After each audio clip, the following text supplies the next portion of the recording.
Itu gue ngeliat bang, gue sama om gue yang ngeliat di depan pintu itu ada sosok yang bawa tombak sama nenek-nenek itu di depan pintu. Cuman yang ngeliat itu cuman gue sama om gue. Kata gue, om lihat nggak om? Iya, diem kata gitu. Dia bilang, mau yang sudah lahir atau yang belum lahir? Mau yang sudah ada atau yang belum lahir?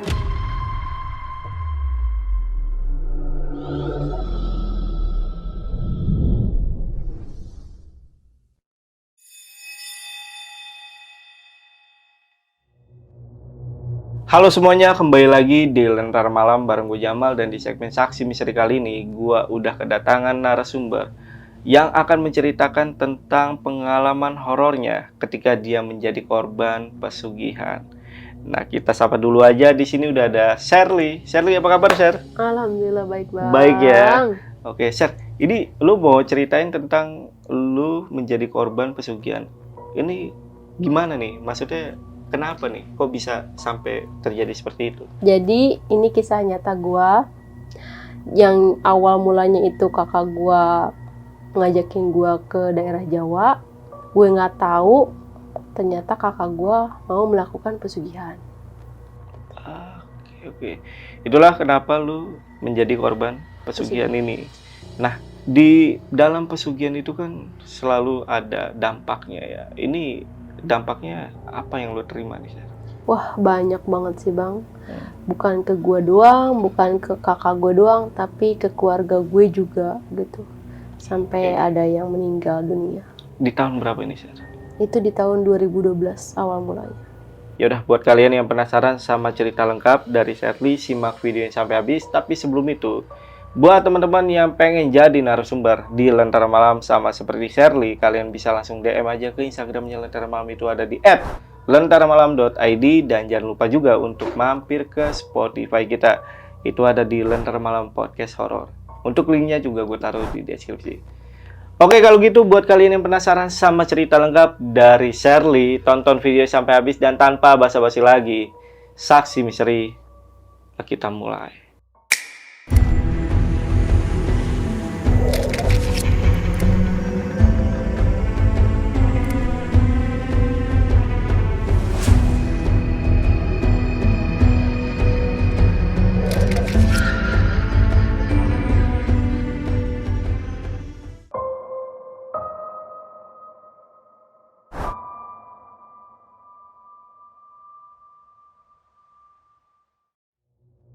Jadi ini cerita gue yang memang real ya bang ya.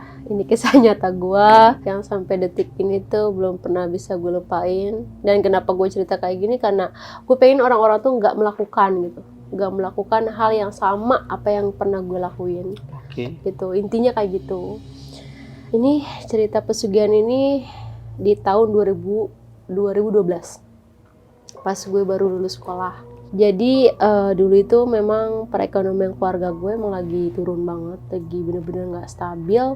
Akhirnya kakak gue memutuskan untuk mengikuti temennya. Nah, dia pengen melakukan pesugihan pada saat itu. Di tahun itu gue tuh baru lulus sekolah ya bang. Jadi belum ngerti lah hal-hal seperti itu tuh apa gitu. Hal-hal pesugihan atau apa gitu, gue gak ngerti. Memang keluarga gue itu terbilang keluarga yang memang semuanya punya hal-hal mistis gitu, dari abah gue, dari om gue, mama gue ya memang mempunyai histori mistisnya gitu.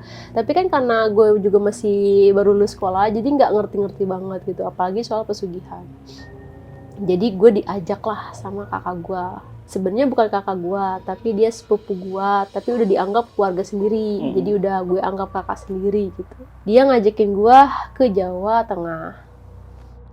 Awalnya tuh cuman bilang gini, "Dek, ikut yuk," katanya, "kita main ke Jawa Tengah," atau gitu. Karena gue belum pernah main ke arah sana, ke daerah sana, akhirnya gue mengiyakan. Karena pada saat itu kan baru lulus sekolah, jadi gue nggak tahu nih kegiatan gue apa kan.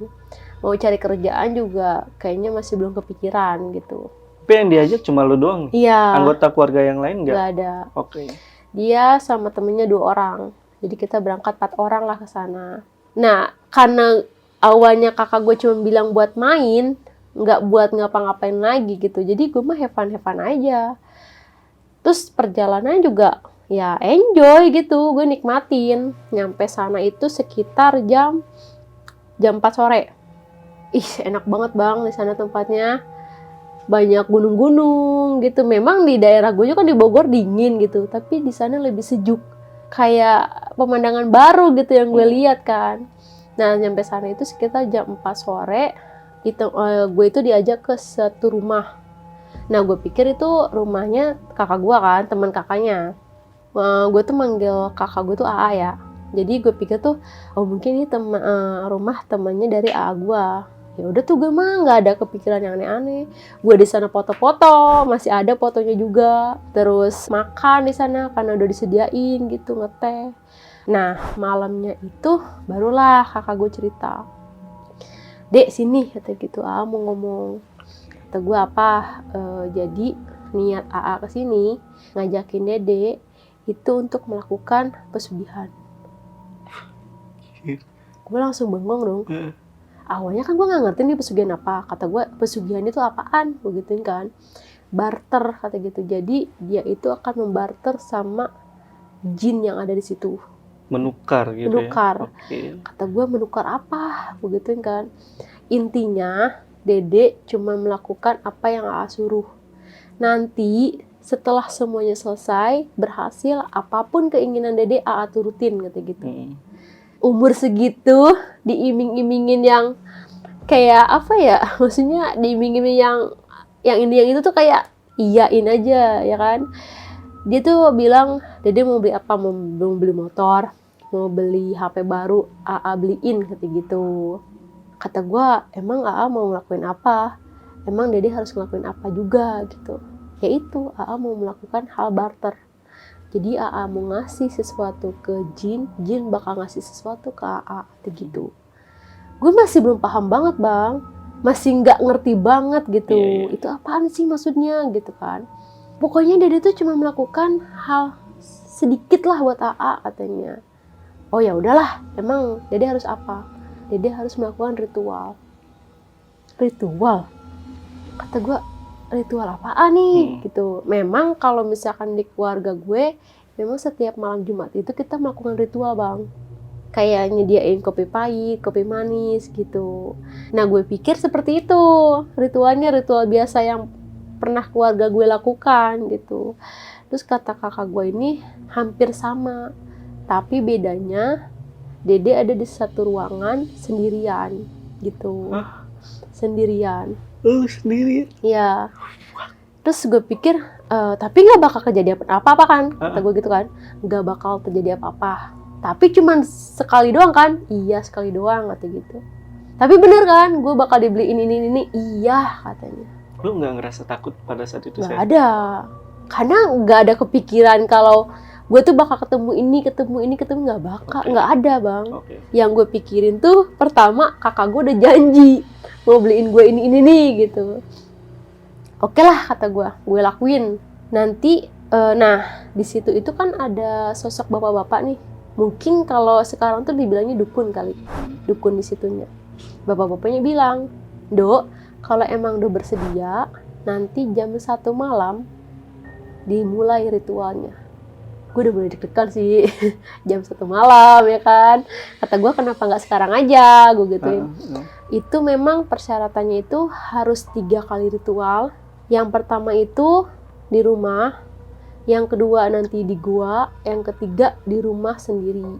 Kenapa kakak gue ngajakin gua? Ternyata itu harus dilakukan ritual yang 2 ini. Yang pertama di rumah, yang satu lagi di gua. Dan itu harus sedarah. Tapi kakak lu nggak ngelakuin apa-apa nih?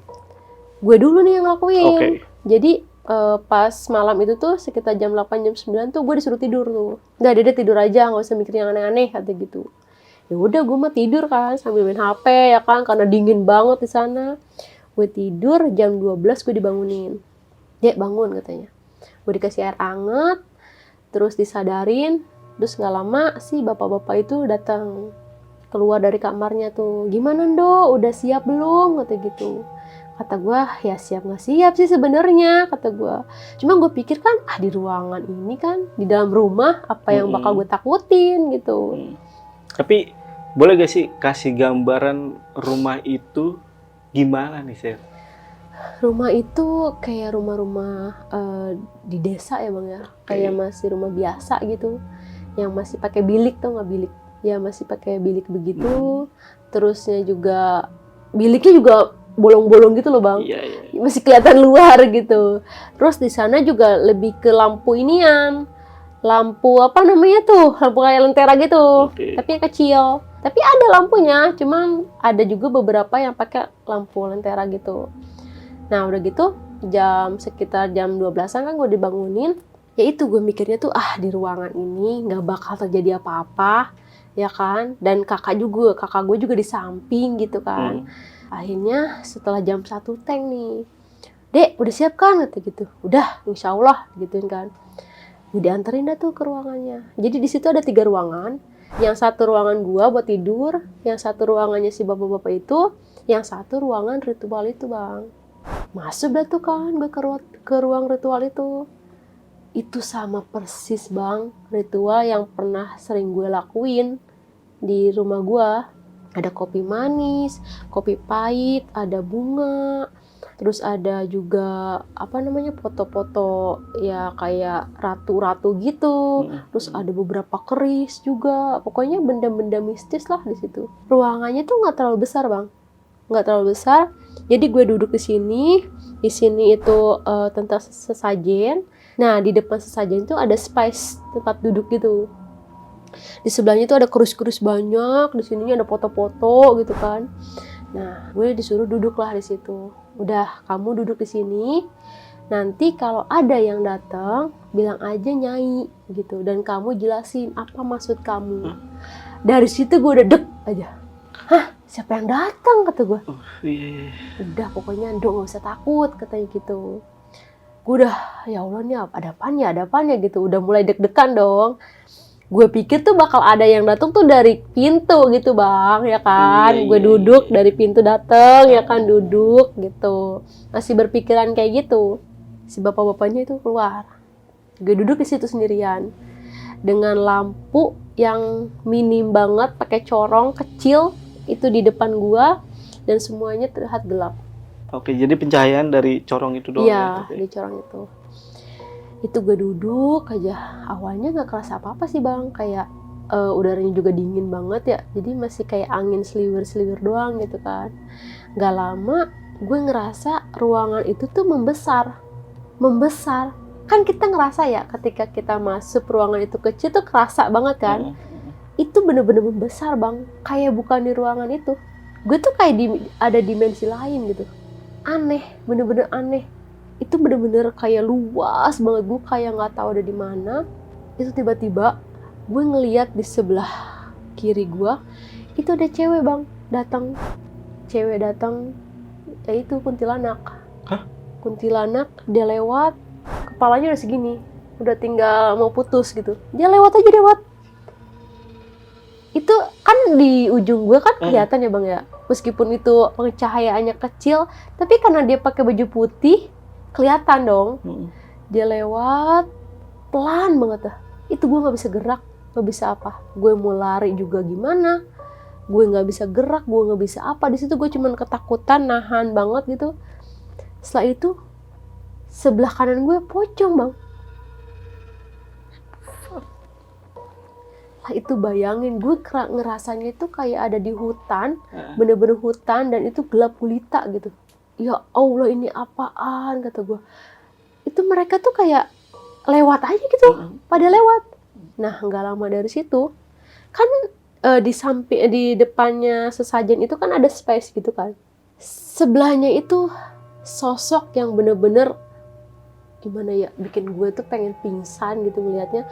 Kakinya doang gede banget, dia pegang tongkat kayak ajudan mungkin lah, nggak tahu itu apaan. Dia diri sambil megang tongkat. Gue nggak berani nengok mukanya, sampai merinding parah. Ini bener-bener kisah nyata banget.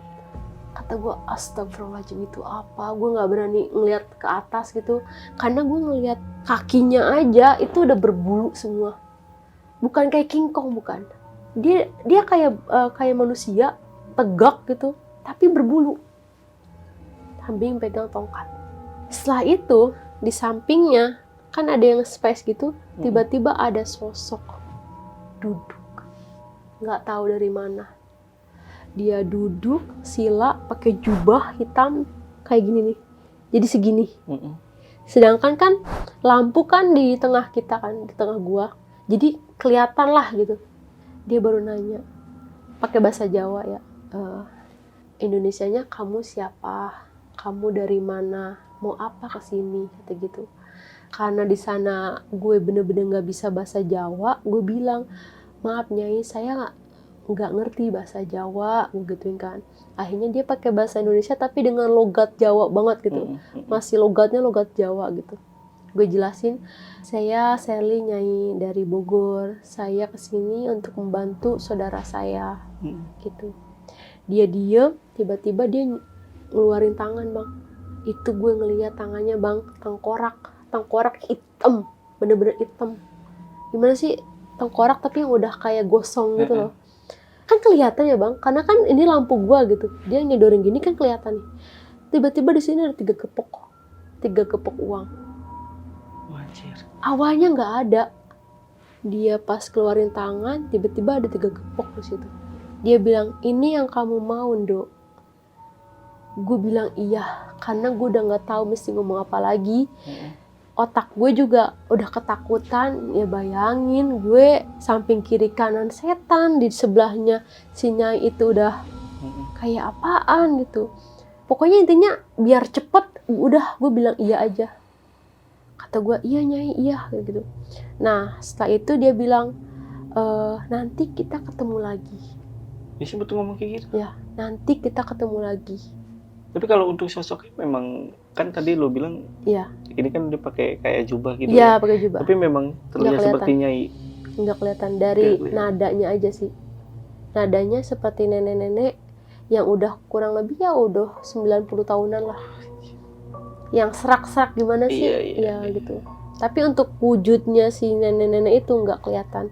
Karena dia benar-benar pakai jubah yang sampai segini gitu. Jubahnya jubah hitam, gue masih ingat banget itu. Beneran datang. Kayak apa ya? Kayak sulap gitu, tring gitu ada, bang. Nah setelah itu dia tuh minta satu syarat, bawa ayam cemanik.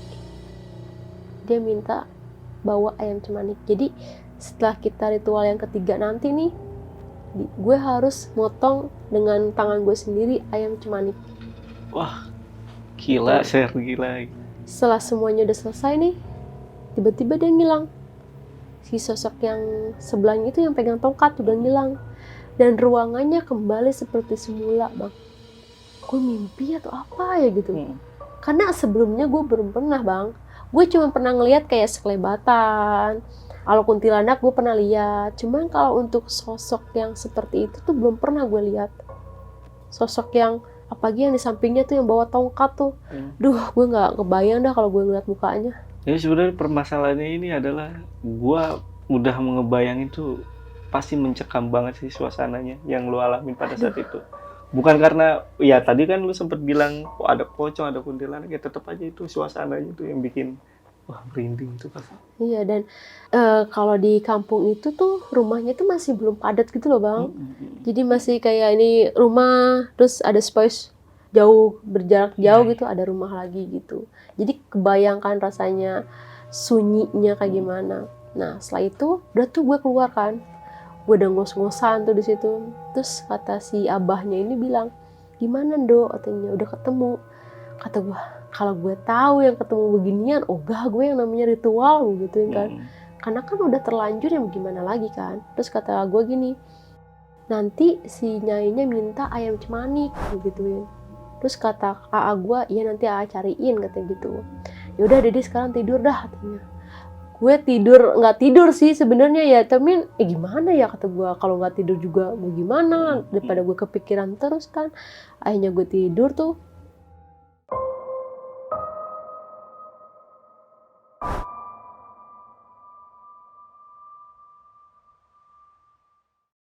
Besok paginya sekitar jam 5, setengah 6 kakak gue datang. Gue nggak tahu itu dia dari mana awalnya. Dek, bangun dek, ayo kita pulang dek, ayo kita pulang, kata gitu. Itu matanya udah bengkak, nangis yang bener-bener abis keluar air matanya abis tuh gitu kan, bengkak ya bang ya. Itu dia bengkak, kata gue, kenapa? Nggak apa-apa, nanti aja ceritain gitu. Ya udah, akhirnya tuh jam 6-an tuh setengah 7 kita pulang ke Bogor. ya, pulang ke Bogor. Nah, kata si abahnya, Dok, kalau pulang kan kita ngelewatin kali nih sebelum naik kendaraan. Jadi di situ ada kali, nggak terlalu gede banget. Gue itu dibungkusin kain kafan, di dalamnya nggak tahu apaan, tapi dibungkus gitu. Nanti ini buang di kali katanya. Jadi gue dibekelin kain kafan, di dalamnya nggak tahu apaan itu. Terus kata si abahnya, nanti kalau ngelewatin kali kalian buang ya, kata gitu, bareng-bareng. Maksudnya gue sama gue megang terus langsung dibuang waktu gitu. Terus nanti jangan naik kendaraan umum, naik andong. Jadi kan di situ memang kendaraannya tuh masih ada andong, kendaraan umum tuh masih ada gitu. Cuman kita harus naik andong, nggak boleh naik mobil katanya. Jadi untuk ke terminalnya itu harus naik andong. Kata gue, ya karena gue demen kan naik andong ya kan, gue happy aja gitu. Oh ya udah naik andong aja gitu. Udah tuh kita naik andong tuh sampai terminal. Dari terminal itu kita naik, di situ AA bener-bener diem, nggak ngomong apa-apa. Gue penasaran dong, kata gue, kenapa sih gitu, cerita gitu. Barulah dia cerita. Jadi pas Dedek selesai ritual, AA melakukan ritual yang kedua. Di situ gue kaget, kata gue, lah kok AA nggak bilang, katanya.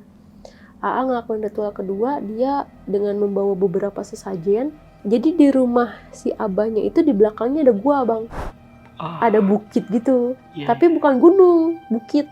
Ada gua yang memang untuk melakukan pesugihan di situ. Dia sama si abah itu ke bukit itu dengan membawa sesajen kan. Nah si abahnya itu nggak masuk ikut ke dalam, dia cuma di depannya aja. Jadi si AA yang masuk ke dalam. Nah pas AA masuk ke dalam bang, masya Allah bang, itu dedemit apa aja ada di situ. Ada yang ular kepalanya manusia, ada yang monyet tapi ya bentuknya yang aneh-aneh, dah ada aja di situ. Ketika dia jalan sama tuh dia cuma bawa ini yang apa namanya kayak lentera gitu, kecil juga. Dan setelah dia sampai di tempat ritual itu, dia duduk di situ, ternyata memang udah ada beberapa sesajen yang mungkin yang pernah dilakuin sama orang-orang gitu kan. Dia taruh tuh sesajennya, dia lirik kanan kiri dah tuh. Di sebelah kirinya dia ngeliat itu ada sosok lagi megang rantai. Rantainya itu dia pikir tuh itu hewan atau apa, ternyata itu rantainya buat manusia bang. Jadi banyak manusia di situ tapi dirantai gitu dengan keadaan telanjang. Jadi bener-bener kayak hewan. Iya. Itu di situ mereka pada teriak kayak minta tolong, ya pokoknya teriak, nangis, kesakitan, semuanya dah dirasain. Tapi kakak gue tuh bener-bener nggak peduli gitu, karena niat dia memang udah bener-bener bulat gitu untuk melakukan pesugihan itu kan. Gak lama muncullah sosok itu, sosok yang malam itu juga ketemu sama gue, si nenek-nenek itu. Tapi kalau sama AA gue itu bener-bener dikasih lihat wujudnya seperti apa, kayak gitu. Dia kayak semacam nyai gitu.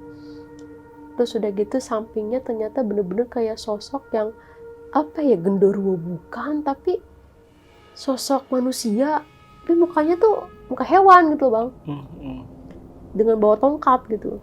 Terus kata AA gue kan, ya udah mereka saling komunikasi gitu. Kalau AA gue memang pengen menumbalkan 3 orang musuhnya. Jadi AA gue itu berniat menumbalkan 3 orang musuhnya itu. Jadi kan itu namanya barter bener kan. Jadi AA gue ngasih tumbal, si sosok itu ngasih kekayaan gitu. Nah AA gue itu udah bawa 3 foto nih bang. 3 foto, nama semuanya udah lengkap, dikasihlah ke sosok itu, si nyai itu kan. Kata nyainya ya udah, nyainya terima tanpa bilang apa-apa. Terus kata nyainya, berarti memang kamu sekarang udah jadi milik saya, katanya. kata si Nyainya itu. Mm-mm. Jadi kakak gue tuh udah kontrak lah sama si Nyai itu, udah perjanjian. Saya kasih kamu 3 karung uang. Dikasih bang 3 karung uang, bener-bener 3 karung uang, tapi masih dalam berbentuk gaib. Karena nanti setelah ritual yang ketiga, uang itu bakal berubah jadi real gitu, jadi nyata gitu. Jadi pas ritual yang kedua itu, uang itu masih dalam keadaan gaib. Jadi hanya si AA doang yang bisa ngeliat. Sama dikasih 1 golok AA tuh. Nah, kata si Nyainya ini, ketika kamu keluar dari gua ini, siapapun yang menghalangi kamu, kamu tebas. Jadi ketika dia ada yang menghalangi, ataupun dia melihat sosok, ataupun dia melihat seseorang, kamu tebas katanya. Si AA pikir ini sosoknya yang 3 orang ini, bukan sosok, maksudnya orang yang bakal menghalangi ini, yang 3 foto ini, salah satu 3 foto ini kan. Karena dia memang berniat mau numbalin musuhnya ini, musuh bebuyutannya. Dengan happy-nya dia, karena dia udah berhasil kan, dapat 3 karung uang itu, dia keluar sambil bawa golok kan. Nah, di jauh tuh udah ada samar-samar nih bang. Udah ada orang nih yang bakal ngehalangin dia kan, tapi masih belum jelas. Masih nggak terlalu jelas siapa itu orangnya. Pas dia deketin, baru aja mau digolok bang. Sosoknya itu merupakan nenek kita. Nenek yang paling kita cintain, nenek yang paling kita sayangin. Bahkan si AA itu, pesugihan itu pengen banget ngebahagiain nenek kita. Jadi gue itu sama AA gue tuh dari kecil memang dibesarkan oleh nenek kita kan. Jadi bener-bener kayak sayangnya tuh melebihi orang tua, melebihi siapapun. Kayak sayang banget lah sama nenek kita gitu. Dia rela mati aja demi mendapatkan uang gitu, yaitu untuk nenek kita. Tapi yang datang malah sosok nenek yang bener-bener pengen banget kita bahagia. Kayak gitu. Itu rasanya tuh kayak, aduh nyesek banget gitu. Sampai AA jatuh, duduk, si nenek kita tuh nangis. Kayak, kamu ngapain gitu ngelakuin kayak gini. Padahal itu sosok gaib. Cuman udah kayak bener-bener nenek kita gitu bang yang datang. Kamu ngapain ngelakuin kayak gini, katanya gitu. Kakak gue duduk, nangis, golok, uang semuanya dia taruh. Dia lari ke depan, ketemulah sama si abah ini kan.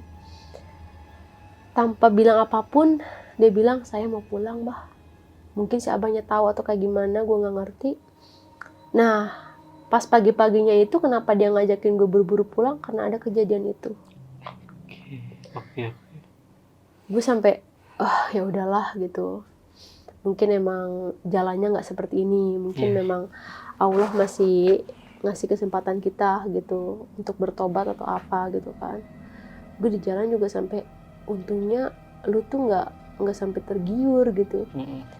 Untungnya tuh lu sempet sadar gitu loh, gitu kan. Sampai lemes, bener-bener lemes banget. Gue juga dengernya sampai lemes banget kan. Di perjalanan tuh alhamdulillah nggak ada apa-apa. Sampai rumah, dia langsung sujud sama nenek gue, minta maaf, minta ampun. Ya karena udah ngelakuin hal itu kan. Nah nenek gue kan bingung ya, ini anak kenapa gitu, kok tiba-tiba kayak gini gitu. Nah kita pikir tuh gak bakal terjadi apa-apa bang setelah itu. Kita kan gak ngelakuin ritual yang ketiga kan, dan kita juga gak ngambil uangnya juga kan. Kita pikir tuh bakal fine-fine aja.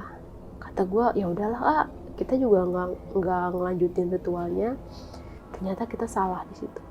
Seminggu kemudian gue mulai diteror dengan dimimpiin gue ada di sana, ketemu sama sosok itu lagi, dan gue paling takut sama sosok yang bawa tongkat itu. Kata gue, ini kenapa mimpinya berulang-ulang terus bang? Kan aneh ya, maksudnya kalau mimpi paling sekali atau 2 kali gitu. Dalam 7 hari bang gue dimimpiin. Dan kayak kena erep-erep gitu. Kayak apa ya, nyesek. Dada gue tuh nyesek banget. Setiap gue mimpi itu dada gue nyesek gitu. Kakak gue juga, kalau kakak gue beda. Kakak gue ditunjukin langsung. Tanpa dimimpiin, tanpa apa, langsung. Datang. Dan dia selalu bilang, lanjutkan perjanjian kamu. lanjutkan perjanjian kamu. Selalu ngomong kayak gitu. Karena bilangnya udah kontrak ya. Iya, kita udah perjanjian. Dan gua itu ngikut juga ternyata bang. Ketika gue ketemu sama sosok itu, yang dia bilang kamu mau ini, gue bilang iya, itu udah terkontrak juga. Dan pada saat itu gue nggak tahu, gue cuma disuruh ngelakuin ritual, ternyata gue pun ikut kontrak itu. Tapi kan lu sempat membuang sesuatu ya yang kain kapan itu ya? Iya, itu gue nggak tahu sampai sekarang itu apa. Tapi udah lu buang itu? Udah dibuang. Gue juga nggak tahu sih isinya juga, gue nggak tahu karena nggak boleh dibuka katanya gitu. Sempet nanya sama kakak itu apa? Enggak, kakak gue juga nggak tahu. Setelah itu gue merasa mulai diteror juga kan. Mimpi juga gue mimpi buruk terus gue juga sering kena erep-erep. Karena kan kalau kena erep-erep kan sakit dadanya ya. Iya. Kayak nyesek gitu. Nah setelah itu gue bilang kan sama kakak gue, ini kenapa aku bisa kayak gini sih gitu. Sama juga selalu datengin katanya, bahkan setiap malam. Jadi pas selama 7 hari itu, dari sana 7 hari, itu sama 7 hari pun gue sama kakak gue tuh diteror. Kalau gue dimimpiin, kalau kakak gue langsung didatengin. Dari situ kita mulailah namanya cerita sama salah satu keluarga kita, sama om kita. Jadi om gue itu memang religius, bener-bener anti lah sama hal-hal kayak gitu. Cuman om gue doang yang satu ini, yang lainnya ya begitulah, yang lainnya mah maksudnya melenceng semua gitu. Gue cerita, abis kita dimarahin, bener-bener dimarahin abis-abisan. Ya karena maksudnya ya pertama memang dilarang sama agama kan. Kedua ya itu kan bukan kita doang yang bakal kena nasib buruknya, tapi semua keluarga yang bakal kena. Jadi bener-bener pesugihan itu bukan lu doang yang bakal diincar, tapi seluruh keluarga lu gitu. Gue baru tuh bang, baru yang namanya sadar gitu, pesugihan itu ternyata seberat ini gitu resikonya kan. Gue juga sempat nyesel gue ngikut gitu, ya, tapi mau gimana lagi, udah telanjur kan. Akhirnya om gue itu bilang lah sama kita untuk minta bantuan sama saudara yang dari Banten. Dah katanya kita minta bantuan sama saudara yang kita di Banten tuh kata gitu. Nah yang saudara di Banten tuh datang, kita disuruh mandi di air kayak sungai gitu yang besar, yang bener-bener kali besar gitu, selama 7 kali. Jadi kan air kan ngalir nih bang. Iya. Nah 7 kali ini misalkan kita pertama mandi di sini, kedua mandi di sebelah sini, ketiga mandi di sebelah sini gitu. Itu di daerah mana? Bogor. Oke. Bogor. Jadi sebelum rumah gue itu kan ada kali besar tuh. Jadi gue disuruh mandi di situ jam 11 malam. Jam 11 malam kita disuruh mandi di situ. Karena katanya untuk memutuskan perjanjian itu, katanya gitu. Ya mau nggak mau kita lakuin kan. Selama 7 hari juga. 7 hari kita lakuin. Nah setelah itu kita disuruh puasa 3 hari untuk membersihkan diri katanya gitu. Terus banyakin zikir katanya. Nah singkat cerita mulailah tuh hilang aura-aura negatifnya itu bang. Kayak gue dimimpiin juga udah jarang, kakak gue didatengin juga jarang gitu. Tapi anehnya kakak gue selalu berantem sama istrinya. Berantem terus bang, tiap hari. Bahkan masalah sepele pun dibikin berantem gitu. Sampai akhirnya mereka pisah. Padahal tuh mereka romantis bang sebelumnya. Sampai pisah? Sampai pisah. Jadi istrinya itu gak tahu kenapa benci banget kalau ngelihat kakak gue. Tiba-tiba? Iya. Oke. Jadi kayak apa ya, mungkin si sosok ada sosok yang ngebisikin dia tuh biar benci aja gitu. Ya bisa jadi ya.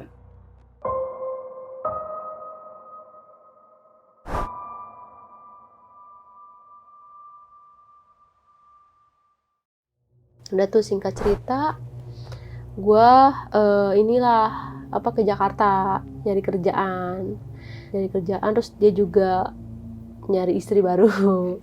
Ya kan.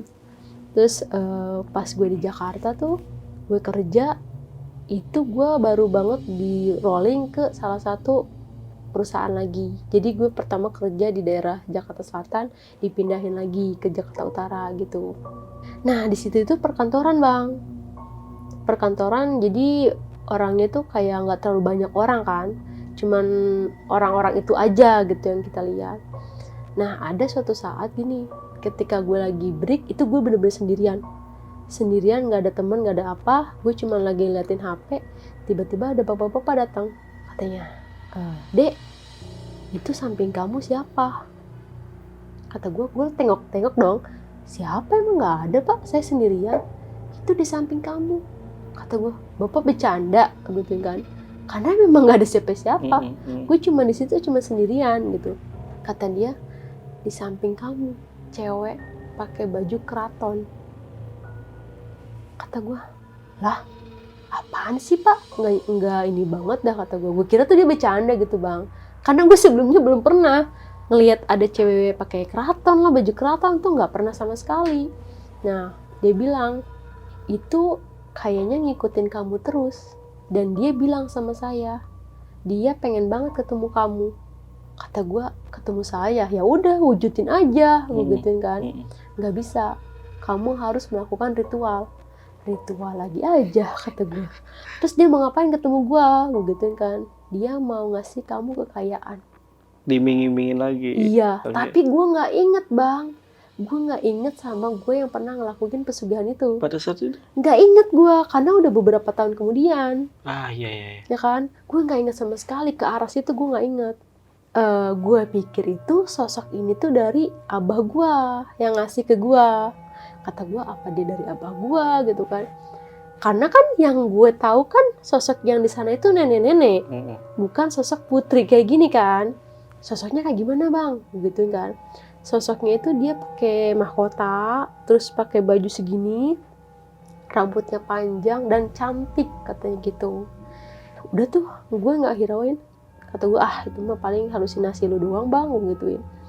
Kedua kalinya dia datang bang, sosok itu. Kan gue waktu itu ngekos sendirian ya. Gue ngekos sendirian, pas gue pulang dari kerjaan, gue lagi duduk di kosan gue, tiba-tiba di depan gue ada sosok bang. Pas banget di depan gue. Dan itu sosok yang si cantik itu. Bener-bener cantik banget bang. Jadi cuma sekelebatan doang gitu bang. Nggak lama nggak. Tapi gue masih ingat wajahnya.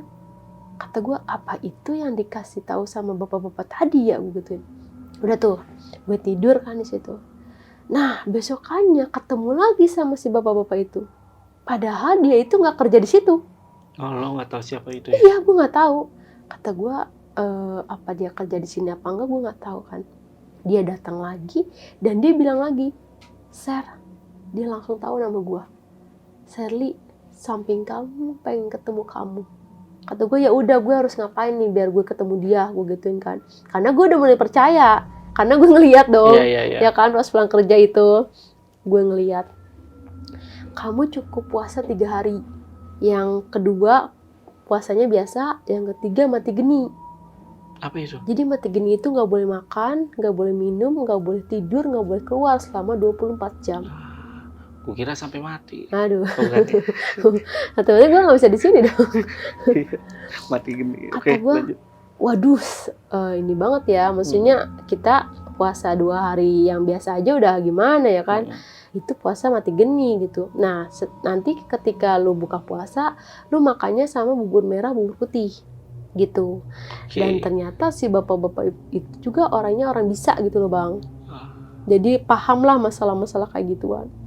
Gue sempet tergiur bang, bener-bener tergiur. Gue nggak tahu gue desekan dari mana, nggak tahu ada yang bisikin gue nggak tahu, tapi gue tergiur. Gue lakuin bang, gue lakuin itu puasa. Diem-diem ya? Iya. Oke. 2 hari gue udah ketiga harinya nih. Ketiga harinya mati geni kan. Itu mati geni gue udah jam 3 subuh. Gue udah nggak tidur, nggak makan, nggak apa, itu jam 3 subuh.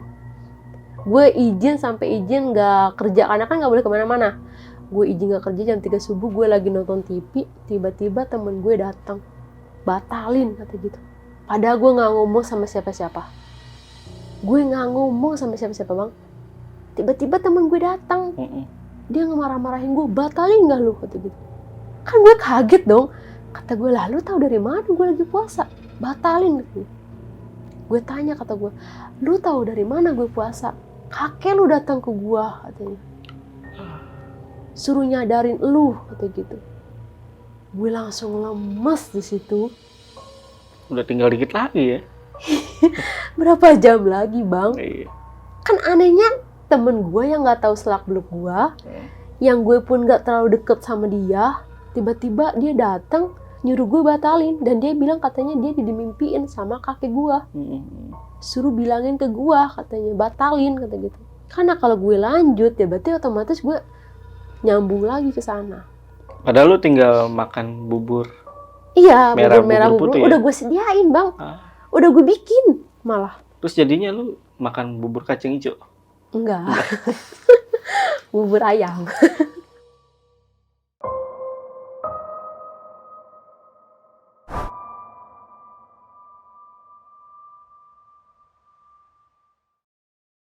Setelah gue langsung minum kan, karena ya gue udah diomelin kan sama temen gue juga kan. Terus barulah gue cerita, iya sebenarnya gue disuruh sama bapak-bapak kata gue, karena gue juga penasaran nih sama yang di sebelah gue gituin. Sosoknya itu bukan seperti yang lo bayangin gitu. Sosoknya tuh nenek-nenek kata gitu. Baru gue inget bang sama si yang ada di Jawa Tengah itu. Kata gue astagfirullahaladzim kata gue. Udah lu mendingan katanya siap-siap buat sholat kata gitu.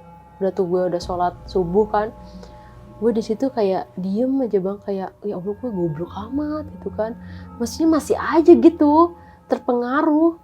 Siapa sih orang yang gak terpengaruh gitu ya bang, diiming-imingin untuk jaya untuk apa gitu. Benar-benar. Nah setelah itu gue telepon lah gue, pas gue telepon semalam begini gue ceritain, ternyata kakak gue lebih parah. Ternyata sebelum gue melakukan itu, dia udah didatengin duluan bang. Sama yang mana nih, bapak-bapak atau yang sosok keraton? Sosok yang pegang tongkat. Datang lagi kata gue, dia mau ngapain Dia bilang kita harus lanjutin. Selalu kayak gitu. Nah, istrinya itu lagi hamil. Istri yang baru? Istri yang kedua. Oke. Ya kan dia kan udah punya istri lagi kan. Istri yang kedua itu lagi hamil. Ketika si A itu didatengin sama sosok itu, kan dia selalu nolak nih. Istrinya keguguran bang. Keguguran. Kita nggak pernah berpikiran ke arah situ. Karena mungkin ya memang ya belum rezekinya untuk punya anak gitu kan. Jadi kita berpikirnya positif terus lah gitu. Sampai yang kedua kalinya dia hamil lagi nih istrinya, itu didatengin lagi bang sama sosok itu, dan besoknya keguguran lagi. Pas ketiga kalinya itu istrinya lagi hamil 2 bulan, didatengin lagi nih sama sosok yang bertongkat itu, tapi bener-bener kayak sosok marah gitu, bener-bener marah banget gitu. Dan dia bilang katanya lah, lanjutkan perjanjian. Si AA tetap nolak karena dia nggak mau kehilangan nenek kita gitu, kehilangan keluarga yang lain gitu. Karena kan yang dia niatin untuk ditumbalin kan orang yang paling dia benci, musuhnya gitu. Maksudnya di luar dari keluarga kita. Setelah itu besokannya si AA sakit, bener-bener sakit bang. Dari malam itu yang seger buger, setelah ketemu dia sosok itu, besokannya dia langsung sakit, panas tinggi. Itu dia lagi di daerah Cibubur, lagi kerja. Akhirnya dijemput lah sama keluarga kita, balik lagi ke Bogor. Gue juga ditelepon katanya si AA sakit parah. Nah kita langsung tuh bawa ke rumah sakit kan. Katanya kata dokter AA itu komplikasi. Padahal sebelumnya nggak ada bang, nggak sakit apa-apa, seger buger, masa tiba-tiba ambruk. Itu katanya komplikasi, kena paru-paru, kena ginjal, kena apa segala macam. Harus rutin katanya berobat. Akhirnya kita rutin tuh selama 3 bulanan bang. Dari badannya berisi banget. Itu bener-bener udah kayak tulang. Kayak ya Allah, gue sampai ngeliatnya aja sampai ngenes banget. Kata gue ya Allah sembuh apa gitu kan. Karena yang gue tahu tuh gue tuh orangnya ceria, terus semangat gitu. Kayak ngelihat dia sakit kayak gitu tuh, ya Allah sakitnya nauzubillah gitu bang. Ngelihat kakak sendiri gitu kan sakit kayak gitu ya, duduk aja nggak bisa, sampai tiduran aja bang. Keluarga semuanya udah pada kumpul. Nah ketika istrinya itu 8 bulanan nih kurang lebih, Kan masih dalam keadaan sakit ya bang. Kita udah berbulan-bulan nih berobat ke sini, ke sana, bener-bener gak ada perubahan sama sekali. Itu pas kurang lebih 8 bulanan, nah gue didatengin. Nggak dimimpiin lagi, gue didatengin sama sosok yang pakai tongkat itu, yang bawa tongkat. Entah itu tongkat, entah itu tombak, gue nggak tahu dah. Itu gue lagi tidur, entah, gue sih nggak tahu itu mimpi apa enggak bang. Tapi gue sadar gitu, gue sadar gue belum tidur banget gitu. Gue belum tidur banget, terus gue kebangun, gue ngeliat sosok itu. Dia bilang katanya gitu, kakak kamu tuh udah jadi milik saya sekarang. Gue kaget kan di situ, gue langsung bangun, gue ceritalah sama om gue kan. Om gimana nih om? Dia datang, bener-bener datang dengan wujud yang ternyata bener bang. Dia badannya kayak cowok gitu, tegak gitu, kayak berisi banget, tapi mukanya muka-muka kayak hewan. Gue nggak tahu dah tuh apaan. Terus di belakangnya tuh kayak ada tanduk tapi kecil gitu. Itu berbulu. Ih serem banget sumpah kata gue. Kata om gue udah istighfar aja katanya, jangan mikir yang macem-macem. Nah tiap malam kakak gue itu kayak orang ngorok, terus kayak digorok, kayak aja. Kan waktu itu kan pernah kan dia suruh ngegorok orang kan, ternyata dia ngerasa bang. Jadi tiap malam bang dia ngerasanya dia tuh seperti orang yang digorok. Itu bayangin selama berbulan-bulan, bukan cuma sehari 2 hari tapi berbulan-bulan kita ngerawat AA gua yang tiap malam dia kesakitan kayak orang digorok. Dan setelah itu badannya itu bener-bener kayak apa ya, korengan, terus digaruk kan makin parah ya bang ya, keluar darah lah apalah gitu. Dan pernah juga gue ngeliat kayak ada belatung-belatung kecil yang keluar dari badannya, di punggungnya. Itu gue ngeliat sendiri. Kok bisa sih? Sumpah, kata gue ya Allah ini apa, kata gue gitu kan. Sampai berobat ke sana ke sini tuh nggak ada hasil bang, bener-bener nggak ada hasil. Akhirnya dia mungkin udah mulai capek kali bang ya sama badan dia sendiri. Gue pun di saat gue lagi di Bogor itu selalu kena rep-rep. Itu sering banget. Kan gue kan pulang pergi dari Jakarta ke Bogor ya. Kadang di Jakarta 2 minggu, gue pulang ke Bogor 2 hari 3 hari gitu buat nengokin kakak gue, buat ngeliat dia juga kan. Itu setiap gue di Bogor itu pasti aja gue kalau nggak didatengin gue dimimpiin. Itu selalu kayak gitu. Gue kadang stres tau bang. Kata gue harus kayak gimana. Gue minta tolong sama ustadz ini, ustadz itu, tapi nggak ada hasil. Gue udah ngelakuin apapun ritual yang mereka kasih gue lakuin gitu, tapi nihil gitu, nggak ada satupun yang bisa. Terus gue sampai berdua tuh kayak pegangan tangan gitu bang. Apa kita memang harus kayak gini gitu, maksudnya ya kalaupun memang kita berdua harus nggak ada, ya jagalah keluarga gue gitu, jangan sampai ada keluarga gue yang ngikut juga gitu loh bang. Sampai gue ngomong kayak gitu sama gue cuma bilang kayak gitu doang bang, udah nggak bisa ngomong apa-apa. Ya Allah, kayak ngenes dah ngelihatnya gitu. Dan setelah itu malam-malam tuh kakak gue kuning bang mukanya, kuning semuanya kuning. Itu keluarga semuanya udah pada kumpul, kayak was-was gitu, ngerinya ya kita nggak pernah tahu ya kan kakak gue bakal apa gitu. Semuanya udah pada kumpul tuh, udah ada yang bacain Yasin, ada yang bacain ini, bacain itu, ada yang suruh istighfar lah atau apalah gitu. Semuanya udah pada nangis bang. Itu gue ngeliat bang, gue sama om gue yang ngeliat di depan pintu itu ada sosok yang bawa tombak sama nenek-nenek itu di depan pintu. Cuman yang lihat itu cuman gue sama om gue. Kata gue, om lihat nggak om? Iya, diem kata gitu. Dia bilang, mau yang sudah lahir atau yang belum lahir? Mau yang sudah ada atau yang belum lahir? Kata gitu. Kemana nih bilangnya? Ke gue sama ke om gue. Kan kakak gue lagi dikerumbungin kan sama saudara-saudara yang lain, jadi terfokus sama kakak gue dong. Nah gue sama om gue itu ngeliat ke arah pintu, dia lagi begini bang, lagi ngeliatin kakak gue. Dia cuma bilang, mau yang belum lahir atau yang sudah lahir, kata gitu. Gua yang nggak tahu mesti ngomong apa, gue cuma bilang yang belum lahir. Gue nggak tahu itu kenapa ucapan gue kayak gitu, dengan spontannya gue ngomong kayak gitu bang. Tiba-tiba dia ngilang tuh sosok itu berdua. Terus semuanya udah pada pasrah kan ngeliat kakak gue. Tiba-tiba kakak gue bilang pengen minum. Yang nggak bisa ngomong tiba-tiba pengen minum. Semuanya pada ya Allah katanya, si AA udah bisa ngomong atau gitu. Dikasih air kan, dikasih air. Terus itu yang mukanya yang tadinya kuning itu mulai membaik bang, kayak ada cahayanya gitu. Terus gimana ya, raut mukanya tuh kayak bernyawa lagi gitu. Kata gue, ya Allah semoga sembuh gitu kan.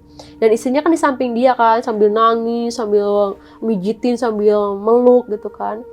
Dan dia lagi keadaan hamil 8 bulan. Nah setelah itu besokannya sembuh bang.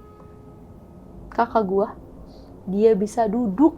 Yang tadinya cuma tiduran, gak bisa ngomong, terusnya garuk-garuk sampai pada berdarah itu semuanya badan. Itu dia bisa duduk besoknya.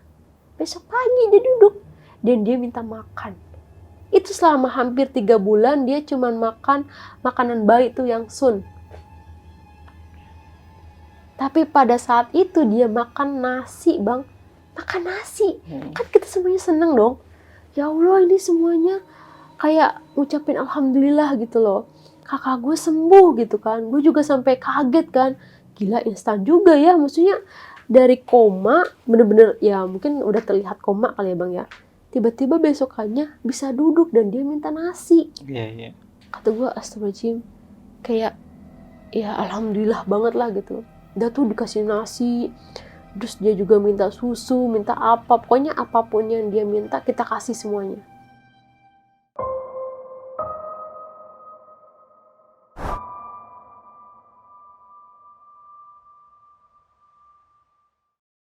Tiga hari kemudian, dia udah mulai bisa jalan, Bang. Meskipun megangin bangku ataupun apa gitu, tapi tetap dia berusaha untuk jalan gitu. Nah, gue kan udah mulai tenang ya, Bang ya, karena kakak gue udah mulai sehat nih gitu kan. Setelah itu, istrinya datang. Katanya, Dek, kok di perut teteh kok nggak gerak ya? Kata gue, yang benar gitu. Ya nih, Dek, katanya. Kok nggak pernah gerak, katanya anak yang ada di kandungannya itu. Ya udah kita ke dokter, kita ke bidan. Pas di bidan dicek, meninggal bang bayinya 3 hari yang lalu. Padahal udah 8 bulan tuh ya? 8 bulan. Itu meninggal 3 hari yang lalu ketika kakak gue itu lagi dikerembungin sama saudara-saudara semua. Dan gue baru inget, si sosok itu bilang, mau yang sudah lahir atau yang belum lahir. Ya gue bilang dengan spontannya yang belum lahir. Ya mungkin itu yang diambil. Iya benar. Itu gue diem, terus ya gue juga gimana ya, gue bingung bang, harus pilih yang mana gitu kan. Ngelihat kakak gue juga udah sekarat kayak gini, terus udah gitu ponakan gue yang belum lahir, ya stres gue di situ bang. Kata gue ya Allah, gue cuma minta ampun aja terus, bener-bener minta ampun kata gue. Setelah itu akhirnya dikiret lah si kakak ipar gue ini. Tapi kakak gue tuh belum tahu, karena kan dia masih proses penyembuhan kan. Jadi masih jangan ada pikiran lah gitu. Itu gue bener-bener bingung bang. Malamnya gue di rumah sakit ngejagain, itu susah banget dikeluarinnya. Karena kakak gue nggak mau dikiret, nggak mau disesar gitu, nggak mau. Dia pengennya tuh bener-bener kayak normal gitu, tapi kayak disedot gitu loh bang. Itu sakitnya bener-bener ujubilah kan, dan itu ngeluarin darah terus yang ngeluarin gumpalan-gumpalan kayak darah kayak ati gitu bang. Itu gue di rumah sakit ngelihat kuntilanak udah kayak ngelihat orang. Itu kuntilanak lewat ke sini, lewat ke sana, karena ruangannya itu bener-bener di lorong dan paling pojok. Itu gue gantian tuh sama adek gue. Dan adek gue kan peka juga ya. Bahkan tuh pekanya melebihi gue kalau adek gue. Teh itu apaan? Gitu. Gue ngeliat cewek itu banyak darahnya dan dia ngegantungin anaknya gitu loh bang. Jadi anaknya tuh masih ada di dalam, nyambung di pusernya yang belum dicopot. Itu lagi goyang-goyang gitu dia jalan. Gimana itu ngebayanginnya? Itu gue di situ astagfirullahaladzim, ini apaan lagi kata gue. Dan gue harus bener-bener ngejagain kakak ipar gue kan. Dari situ kata gue, kok ini bener-bener banyak banget kejadian-kejadian yang bikin gue stres banget. Nah setelah itu ada tuh Pak Ustadz datang. Jadi dia itu Pak Ustadz kampung gua, cuman dia pengen ngejenguk kakak gua. Karena kan kakak gua udah mulai sadar kan, udah mulai bisa jalan gitu. Dia baru aja nyampe pintu itu dia udah langsung keluar lagi. Katanya dia ngelihat kakak gua itu udah diperebutin sama sosok-sosok, Bang. Jadi kakak gua tuh udah kayak, kakak gua ini sosok-sosok banyak kayak udah diperebutin kayak gitu. Dia kan gatal-gatal, Bang, gatal-gatal. Terus kayak korengan gitu kan. Itu si Pak Ustadz itu ngelihat dari leher sampai kaki belatung semua kakak gua. Yang dilihat Pak Ustadznya itu. Tubuhnya. Iya. Kan gue juga ngelihat kan. Kalau gue kan ngelihat secara real gitu kan. Keluar belatung dari belakangnya itu. Nah, kalau Pak Ustadznya itu ngelihat yang secara gaibnya mungkin. Kalau kakak gue tuh udah banyak banget sosok yang ngerebutin kakak gue, gitu. Sampai Pak Ustadznya nggak mau datang ke rumah. Nah akhirnya barulah tuh gue cari bener-bener orang yang bisa lah untuk ngobatin gue sama kakak gue, gitu. Biarpun kakak lo udah sembuh nih, tapi itu belum lepas ya. Karena kan kita pikir ya kan, dari awal pertama kali kakak ipar gue tuh hamil, itu setiap sosok itu datang, kakak gue nggak mau melanjutkan, besokannya keguguran. Gitu. Jadi gue berpikir ketika kakak gue nanti sakit lagi ataupun dia didatengin lagi, nanti siapa lagi yang bakal diambil? Gue ngerinya ke keluarga gue yang lain gitu loh, Bang. Sampai gue bener-bener stres kan, mesti kayak gimana gitu. Setelah itu kan karena kita masih diteror juga kan ya, Bang. Meskipun kakak gue udah mulai sembuh, tapi gue masih berpikir kalau ini bakal ada lagi gitu, bakal ada kejadian lagi gitu kan. Karena ya itu dia, ponakan gue juga yang masih belum lahir pun istilahnya sampai meninggal. Kita nggak pernah tahu sih sebenarnya itu meninggal memang karena udah takdir ataupun diambil sama si sosok itu. Tapi yang anehnya kenapa dia datang gitu? Ya nggak sih? Ketika si kakak gue lagi bener-bener ya sakaratul maut mungkin ya, tiba-tiba dia datang dan besokannya kakak gue sembuh. Tapi ponakan gue yang meninggal gitu. Terus akhirnya gue berobat lah ke beberapa tempat. Sampai gue harus ini, harus itu, gue lakuin semuanya. Dan yang terakhir itu gue berobat di daerah Cirebon. Gitu. Kakak gue di ruqyah, gue juga di ruqyah. Tapi memang harus beberapa kali ruqyah. Dan di sana itu gue baru ruqyah sekali. Karena waktu itu langsung pandemi. Jadi gue gak bisa kemana-mana pada saat itu. Oke, tapi lu dan kakak lu ini sembuh atau gimana nih? Masih dalam pengobatan. Kakak gue masih sering didatengin. Sampai saat ini? Sampai detik ini. Wah gila. Gitu. Dan waktu pengobatannya juga bener-bener luar biasa sih. Yang biasanya gue ngeliat di film-film gitu, Bang. Ada angin ini, ada angin itu, tiba-tiba ada ini, ada itu. Itu bener-bener kejadian pada saat pengobatan kakak gue. Nah, jadi kalau misalkan untuk pengobatannya itu, Bang, sebenarnya gue udah ceritain di channel gue, di Diary Neng Sherly.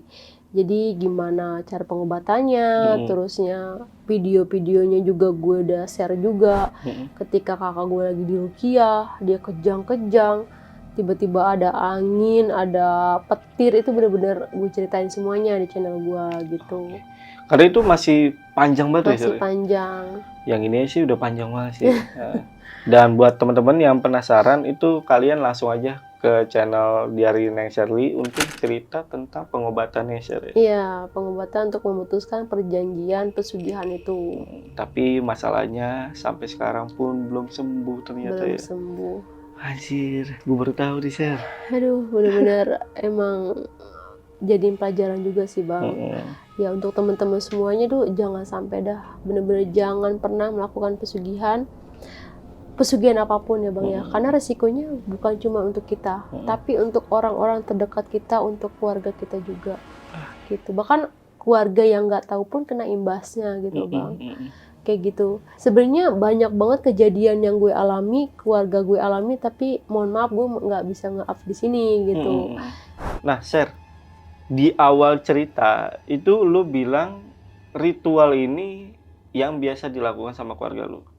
Ini maksudnya keluarga yang mana nih? Soalnya ketika lu di tengah cerita juga keluarga lu pada kaget.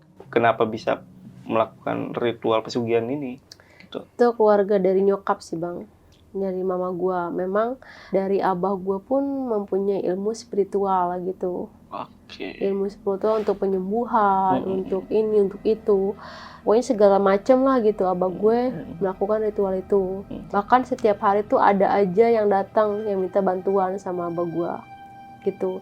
Dan beberapa om gue juga mempunyai ilmu spiritual gitu. Ada yang mempunyai hodam lah, ada yang punya ini, ada yang punya itu. Jadi gue tuh dari kecil emang udah didoktrin soal mistis gitu. Tapi kenapa keluarga gue kaget? Karena hanya kakak gue yang melakukan pesugihan. Jadi keluarga gue yang lain itu mempunyai ilmu tuh untuk kesembuhan, untuk ngebantu orang. Jadi nggak ada yang melenceng ataupun yang melakukan pesugihan itu. Gitu. Oke. Iya, Mungkin ya, ada sebagian yang melakukan. Cuman kayak nggak terang-terangan gitu loh bang. Yang gue tahu itu hanya beberapa om gue yang memang mempunyai ilmu untuk kayak nyembuhin orang, untuk cari barang yang hilang gitu. Bahkan kakek gue pun punya ilmu tuh untuk pertama nyembuhin orang, kedua ngebantu orang yang punya utang piutang kayak gitu. Jadi untuk yang pernah yang disantet itu abah gue nyembuhin kayak gitu. Tapi ritualnya hampir sama. Ritualnya itu hampir sama karena abah gue juga punya satu ruangan khusus untuk dia ritual untuk membantu orang-orang atau pasien-pasiennya dia. Gitu. Sebenarnya keluarga gue pun identik dengan hantu atau jin, tapi beda penggunaannya gitu bang. Mereka juga bersekutu dengan jin, maksudnya masih berkecimpung dengan sosok-sosok, tapi untuk menggunakannya tuh untuk hal-hal yang baik gitu loh bang. Oke. Untuk membantu orang, untuk yang nyembuhin santet, nyembuhin anak kecil yang bisa jalan gitu. Itu banyak, bahkan banyak banget kejadian-kejadian ketika abah gue nyembuhin orang gitu. Tapi yang bener-bener melakukan pesugihan itu cuman kakak gue doang. Karena gue tadi sempat bingung, kok keluarga lu kaget. Padahal lu tadi di awal bilang lu sering ngelakuin ritual kayak gini gitu. Oh, perbedaannya itu. Kenapa kakak gue itu, keluarga gue tuh kaget karena kok lu ngelakuin ini gitu. Padahal abah lu tuh membantu orang gitu loh. Malah dia yang mau nyelakain keluarga yang lain. Itu kan berarti sama aja menyelakain kan. Nah, kenapa lu nggak minta tolong sama abah lu? Karena kan tadi lu bilang abah lu bisa ngobatin orang. Abah gue pada saat itu udah meninggal bang. Jadi keluarga gue itu memang dulunya itu dibiayain semuanya itu sama abah gue. Jadi ketika abah gue meninggal, itu perekonomian kita benar-benar turun karena nggak ada penghasilan lagi. Gitu. Jadi abah gue itu salahnya itu memanjakan anak-anaknya. Jadi apapun anak-anaknya minta dikasih sama abah gue. Jadi mereka tuh nggak bisa kerja sendiri gitu. Nah di saat abah gue meninggal, perekonomian kita benar-benar hancur, benar-benar turun, dan kita benar-benar ya susah banget lah pada saat itu. Makanya kenapa kakak gue bernekat untuk melakukan pesugihan itu. Gitu. Tapi kalau untuk kondisi nenek sekarang gimana? Kondisi nenek juga sudah meninggal. Oh, nenek juga sudah meninggal. Dan yang sedihnya lagi bang, ketika nenek gue meninggal, gue sama kakak gue dimimpiin. Mimpinya itu nenek gue naik andong. Gue nggak tahu itu apa. Karena pas gue di Jawa pun kan gue pulang harus naik andong kan. Tapi jangan sampai dah, amit-amit ya, jangan sampai nenek gue tuh ke arah sana gitu. Memang mungkin udah takdirnya gitu. Emang jalannya gitu. Jangan sampai, gue nggak mau, jangan sampai. Gue juga gak berani statement apapun sih. Iya, aduh. Tapi mudah-mudahan ya apa yang lo pikirin nggak terjadi ya. Amin. Nah, ini sebenarnya tadi tuh gue sempet gue kira tuh lo kan sempet buang sebuah kain kafan yang ada di dalamnya ada benda atau apapun lah ya ke kali ya. Nah itu gue pikir itu adalah penangkalnya gitu. Jadi mungkin si abah-abah yang di sana yang di Jawa itu itu untuk membantalkan gitu, makanya disuruh buang. Tapi ternyata itu bukan ya. Nah, lu sempet tanya gak sama kakak lu itu? Ya biarpun dia nggak tahu itu barangnya apa, cuman itu fungsinya apa ketika lu buang itu kenapa gitu? Kalau kata pernah sih, jadi kita pernah berobat ya, berobat ke salah satu ustadz, sempat nanya juga kan itu untuk apa, katanya itu untuk perkawinan bang. Jadi sebenarnya itu kakak gue itu kayak ini loh bang, kayak apa sih, gimana ya ngejelasinnya ya? Jadi kakak gue itu dinikahkan sama sosok ini, itu yang kain putih itu kayak semacam apa, seserahan, mahar ya, mahar gitu. Kenapa jadinya, kenapa waktu dia pulang ke Bogor itu dia berantem terus sama istrinya, jadi si sosok itu ada sedikit kecemburuan gitu, soalnya sosok ini tuh ular. Gimana yang ngejelasin? Ya udah, tapi gue paham sih sebenarnya sih, cuman memang berarti ada sesuatu yang ikatan kali ya. Ya ikatan lah ya, ikatan gitu. Ke si sosok itu sama abang lo, iya, maka gitu kalau ya. Oke, jadi itu hanya mahar yang dibuang atau seserahan atau simbolisnya yang dibuang, tapi tidak dengan ikatannya yang tetap mengikat gitu. Tetap mengikat. Itu malah sebagai ikatan sebenarnya bang. Oh, dibuang ke kali itu sebagai ikatan? Sebagai ikatan, karena kan kali itu mengalir ya bang ya, nggak ada putusnya gitu. Jadi semacam itu. Jadi lah, berarti kakak lu dijebak sama si aba-aba yang di Jawa Tengah dong? Bener, dijebak. Karena kakak gue pernah bilang, apakah bisa menumbalkan orang yang dibenci? Ya kan? Ketika dia datang kan dia membawa 3 foto itu kan, 3 foto yang musuhnya dia kan. Dan kata si abah-abahnya itu bisa.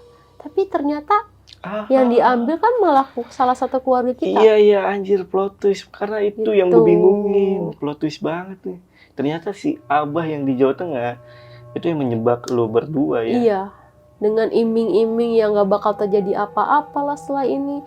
Dengan dia bilang katanya bisa lah menumbalkan salah satu dari orang yang kita benci gitu. Tapi nyatanya malah orang yang paling kita sayang yang bakal diambil. Iya.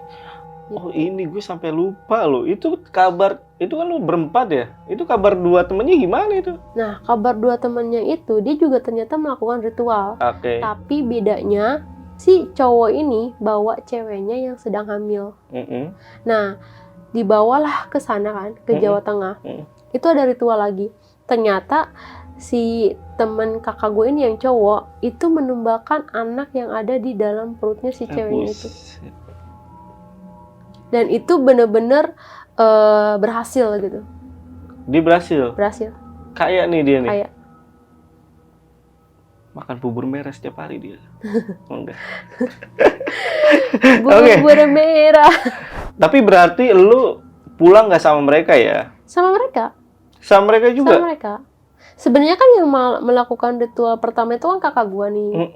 Jadi mereka berdua itu ikut, pengen tahu cara-caranya gitu kan. Dan mungkin mereka juga bertanya dong sama si abah itu, gimana kalau misalkan gua mau numbalin anak gua nih, gitu kan. Iya. Ya kan. Nah setelah kita pulang, karena kita nggak berhasil, mereka melakukan ritual setelah kakak gua. Tapi mereka berhasil. Oh, dia sempat pulang dulu? Pulang sama kita bareng berempat. Iya. Mereka balik lagi? Iya, mereka balik lagi. Tapi iya. dengan mereka itu, si salah satu teman kakak gue ini numbalin anak yang ada di pacarnya itu. Sebenarnya belum nikah. Kan tadi sempat lu nggak bawa lah. Kalau lu pulang ya berempat gitu, berempat lagi. Karena gue kira mereka sampai sekarang pun betah di sana. Nyangkul ya di sana ya. Iya, ternyata mereka balik lagi ya. Oke. Kali ini jelas sih dari gua. Nah, ini nih, lu tuh sempat cerita juga kan di Spotify kita ya. Jadi buat teman-teman yang belum dengerin cerita lain dari Sherly, itu kalian bisa langsung ke Spotify kita aja. Jadi si Sherly ini pernah cerita juga tentang kakaknya juga. Yang pada saat itu kerja sebagai kuli proyek ya, betul ya. Itu sakit juga. Nah ini kakaknya beda apa sama nih? Beda. Kalau misalkan kakak gue yang ikut pesugihan itu sebenarnya kan sepupu gue yang tadi gue jelasin. Itu kakak anaknya dari uwa gue kan. Nah kalau kakak gue yang kemarin sakit gara-gara mau ditumbalin, itu kakak tiri gue. Oke, Gitu. silsilah keluarga lu banyak sekali. Iya. Dan kenapa sampai saat ini gue bisa ngelihat sosok-sosok hantu itu dari awal mulanya itu dari pesugihan itu, Dari Bang. pesugihan ini. Dari pesugihan itu. Dari di tahun 2012 itu. Itu Gila. bener-bener real, jelas gitu gue ngelihat sosok pocong, sosok kuntilanak, sosok genderuwo, sosok yang nenek-nenek itu. Itu bener-bener dari awal mula dari situ. Sebelumnya memang udah ngerasa, udah sering ngelihat yang kayak lewat putih lah atau apalah, tapi nggak terlalu jelas gitu, Bang. Gitu. Tapi kalau misalkan yang bener-bener real nyatanya itu yang pas pesugihan itu. Kondisi Kayak gitu. kakak yang sekarang ya, itu sekarang kayak gimana nih? Sekarang alhamdulillah sih, Bang, semenjak berobat di Cirebon itu, meskipun baru sekali, itu dia mulai bisa untuk kerja lagi. Karena kan sebelumnya itu dia benar-benar nggak bisa kerja sama sekali.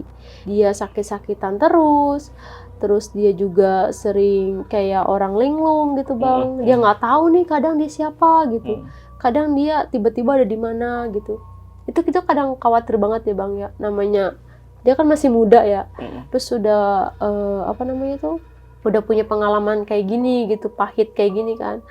Dan sekarang sih alhamdulillah dia udah mulai bisa kerja lagi, terus udah mulai mau sholat. Sebelumnya nggak pernah mau, Bang. Waduh, Sholat hati-hati. tuh bener-bener nggak pernah mau. Hati-hati yang nggak sholat ya. Hati-hati. Harus sholat kita. Ini Sher. Tapi kakak kira-kira mau gak kalau kita undang cerita di Lentera Malam? Wah, Kira-kira aja. nanti gue kabarin kali ya. Insya Allah Boleh dia lah mau. ya. Jadi siapa tahu teman-teman yang mau kita undang Ya, kakaknya secara Sherly langsung ya. itu Gimana kalian dia bisa ritualnya komen ya. juga aja di YouTube-nya Lentera Malam ya, di YouTube kita.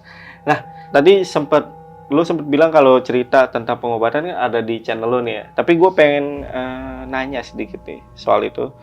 Jadi ada gak sih pengobatan yang pernah lo jalanin yang melenceng ataupun bahkan bisa dibilang gak berpengaruh apa-apa gitu? Kayak bohongan gitu atau kayak menipu gitu?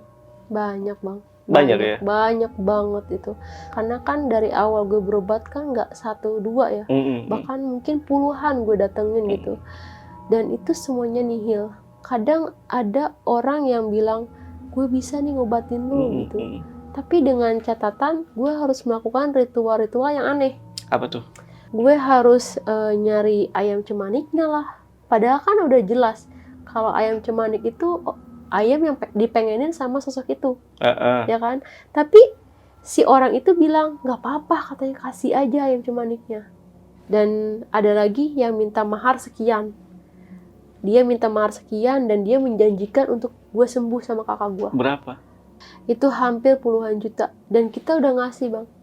Kita ngasih, dia cuma bilang mandi pakai air yang udah gue kasih doa. Dan yang ketiga ada lagi yang lebih parah. Jadi gue itu disuruh tawasulan selama 2 hari 2 malam. Dengan ritual kayak sesajen juga, kayak kopi manis, kopi pahit, itu sama banget yang gue pernah lakuin di Jawa itu. Terus itu katanya gue disuruh bawa telur bebek 2, dan katanya sosok itu udah masuk ke telur itu. Lu bayangin, Bang, kata gue, ini masuk akal apa enggak gitu loh. Iya. Ya tadi gede tuh. Iya. Makanya gue bilang sama teman-teman semuanya gitu, kalau emang bener-bener punya sesuatu di badan kalian ataupun punya masalah, cari orang yang tepat, cari orang yang bener-bener ngerti agama gitu, yang diajarinya lebih ke menjalur ke Islami gitu, Bang. Jangan karena lo dijanjiin mau dibikin sembuh atau apa, tapi ritual-ritualnya tuh aneh gitu. Memang setiap budaya kan ritualnya beda-beda ya, Bang. Tapi kalian juga harus pintar cari orang yang benar-benar tepat gitu. Apalagi yang harus ngeluarin cuan dulu. Tapi ada gak pengobatan nih, orangnya katanya bisa ngobat, cuman kalau lo lihat nih, gue nggak yakin nih dia bisa ngobatin nih. Banyak juga. Karena kan gue udah hampir di tahun 2013 mulai berobat ya, sampai sekarang 2022, gue udah banyak ketemu sama orang-orang yang memang gue lihat tuh ya enggak sih, kata gue nggak bisa. Dia cuman di depan orang ngomong A, B, Iya, C, iya, D, iya, ya iya, kan, iya. gue Kayak bisa ini. kasus-kasus sekarang lah. Iya, betul. Dia berkoar bisa ini, bisa itu. Tapi ada nih Bang yang unik. Dia misalkan punya keahlian untuk mengobati, ya kan? Dia bisa keahlian untuk mengobati dan dia bisa ngobatin orang. Tapi kalian juga harus tahu dengan cara apa dia ngobatin. Karena black magic pun bisa ngobatin orang, Bang. Black magic Ya, itu black apa tuh? magic itu bisa ngobatin orang. Sulap hitam. Itu apa maksud itu? Black magic itu kayak ilmu hitam. Ilmu Oke. hitam itu juga bisa ngobatin orang. Ah, Tapi hanya sesaat. oke. Karena dia kan mengobatin itu dengan jin yang dia punya. Gitu. Jadi Oh, iya, iya. dia itu bakal sesaat sembuh, nantinya bakal sakit lagi. Kayak gitu. Gue sih nggak bisa ngejelasin secara detailnya kayak Iya, gimana. iya, iya. Cuman alangkah baiknya cari orang yang benar-benar tepat, yang benar-benar bisa untuk ngobatin kita gitu. Oke, oke. Tapi untuk penjelasannya juga lu udah jelasin di video lu. Iya, Udah ya? di channel gue. Oke, oke. Jadi buat teman-teman yang penasaran sama cerita tentang pengobatan dari Sherly dan kakaknya itu, kalian bisa langsung ke channel YouTube-nya Diary Neng Sherly. Untuk linknya gue taruh di deskripsi. Dan buat kalian yang pengen tanya-tanya lebih lengkap lagi tentang cerita yang tadi udah dibawain sama Sherly, itu kalian bisa langsung aja DM ke IG-nya Sherly. Kalau untuk IG lu ada di mana, Sher? Ada di Neng Sherly 92.